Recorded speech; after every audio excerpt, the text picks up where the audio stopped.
आज हम बात करेंगे कि मेरे गोल के लिए कौन सा म्यूचुअल फंड सही है।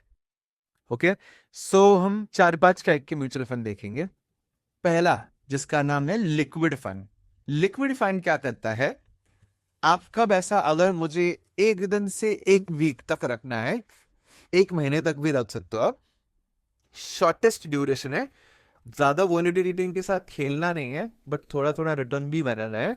लिक्विड फंड बेस्ट है। अब एवरेज पकड़ के चलो 0.5% पर मंथ लिक्विड फंड आराम से दे देता है, तो साल का 6 का हो गया बराबर। तो अगर मेरा पैसा पड़ा हुआ है और मैं एक महीने बाद उसको यूज करने वाला हूं, तो एटलीस्ट 0.5% तो ग्रो हो जाएगा लिक्विड फंड।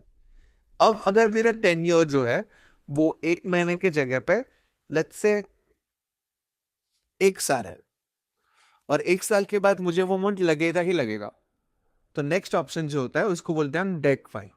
ठीक है, इक्विटी और डेट बोलते हैं, तो डेन वाला फंड है। डेट फंड क्या करता है, एक्चुअल इन्वेस्टमेंट उनका गवर्नमेंट सिक्योरिटीज में होता है, जो गवर्नमेंट बॉन्ड्स होते हैं उससे बैक्ड होता है। सो बेसिकली वहां पे मार्केट नीचे जाने के चांसेस कम होते हैं, वोलेटिलिटी सुपर लो होता है। उसका रिटर्न आपको 5 से 7% के बीच में आराम से मिल जाता है।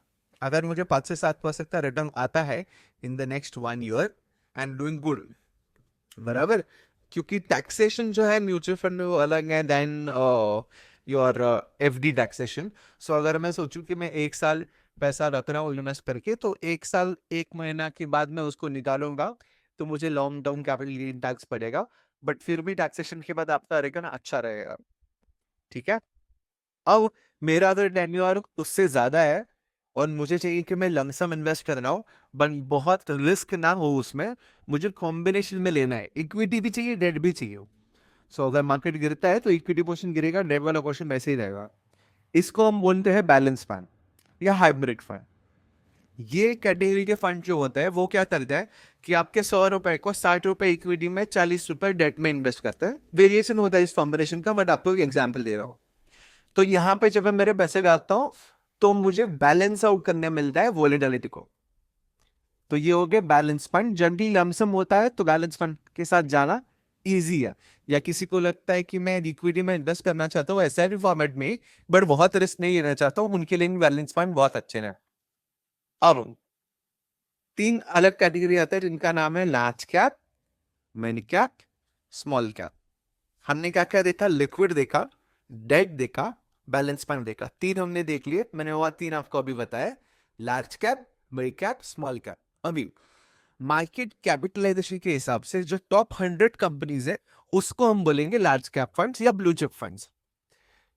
ये लार्ज कैप फंड्स क्या करते हैं कि ये अपना पोजीशन मेंटेन करने की कोशिश करते हैं, तो ये आउट परफॉर्म भी नहीं करेंगे, ये अंडर परफॉर्म नहीं करना चलेंगे, नहीं तो टॉप 100 से निकल जाएंगे, राइट। तो इनका रिटर्न्स 10-12% आराम से आना चालू हो जाता है। So you can look at large cap fund. आप जब इन्वेस्टमेंट स्टार्ट कर रहे हो in the form of SIP, large cap funds are ready. अब 101 to the next 150 companies, 250, 101 to 250, मैं बोलूंगा इसको मेरी कैप कंपनी से। समझने के लिए मैं इसको इजी बना रहा हूं ताकि आपको इजीली समझ में आए। मेरी कैप कंपनीज क्या करेंगे, वो चाहेंगे कि मैं लार्ज कैप कंपनी बनूं, तो ये थोड़ा तेज मांगेंगे, थोड़ा सा रिस्क ज्यादा लेंगे, तो ये रिटर्न्स भी ज्यादा देंगे। बट अगर मार्केट गिरता है तो ये ज्यादा गिरेंगे than the large cap average है, बराबर।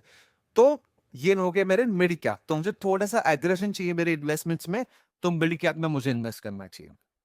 अब 250 से 500 जो मेरे कंपनीज है जो वैल्यूएशन के हिसाब से है, ये इनको मैं बोल दूंगा स्मॉल कैप। अब स्मॉल कैप क्या करेगा, वो चाहेगा मिड कैप बनना और उसके बाद लार्ज कैप बनना, तो सबसे तेज ये भागेगा, मतलब सबसे तेज ये गिर भी सकता है। तो सबसे ज्यादा रिस्क स्मॉल कैप में होगा और सबसे ज्यादा रिटर्न भी स्मॉल कैप में होगा। जनरली लोग ये गलती करते हैं कि सबसे पहले जाके स्मॉल कैप खरीदते हैं। आप आपकी इन्वेस्टमेंट जर्नी का शुरुआत करो होते हाँ रिस्क ले सकता हूँ मैं, स्मॉल कैप पर डालते हो क्योंकि उस दिन आप 2 5 10 15 हजार डाल रहे हो पहली बार इसलिए। बट जब एक साल बाद वो आपकी जो अमाउंट है 2 लाख 1.5 लाख हो जाती है और वो स्मॉल कैप में ही है और मार्केट गिरता है, तो ये बहुत ज्यादा गिर जाता है। तो हमेशा याद रखो, ग्रीड नहीं करना है, हमें ग्रीडी नहीं बनना है रिटर्न्स के लिए। आपको एवरेज आउट रिटर्न करके अच्छे रिटर्न आने चाहिए। सो आप शुरुआत कर रहे हो तो आप लार्ज कैप के साथ करो।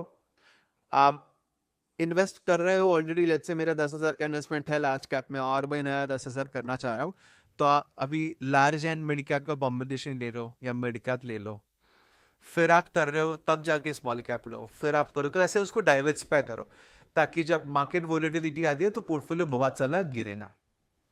तो ये 6 जो है ये बहुत बेसिक वाला है, ये बहुत कंफर्टेबल है। इसके बाद आता है 7वां जो है फ्लेक्सी कैप।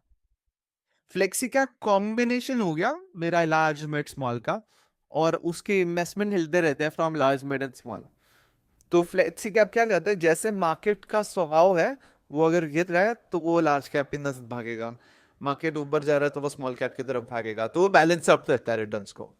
तो ये हो गया फ्लेक्सी कैप। तो हर एक के पोर्टफोलियो में एक छोटा सा फ्लेक्सी कैप भी होगा, तो वो अच्छी बात है, वो थोड़ा बैलेंस आउट कर देगा पोर्टफोलियो के। मेरे हिसाब से ये 7 अगर आपको मालूम है, इसमें आपका बेसिक इन्वेस्टमेंट अच्छे से स्टार्ट हो सकता है। अलग अलग चीजों में आप इन्वेस्ट कर सकते हो depending on your goal, timeline and returns कितना बनाना है। जितना लंबा टाइमलाइन रहेगा उतना रिस्कियर म्यूचुअल फंड में जाना अच्छा है।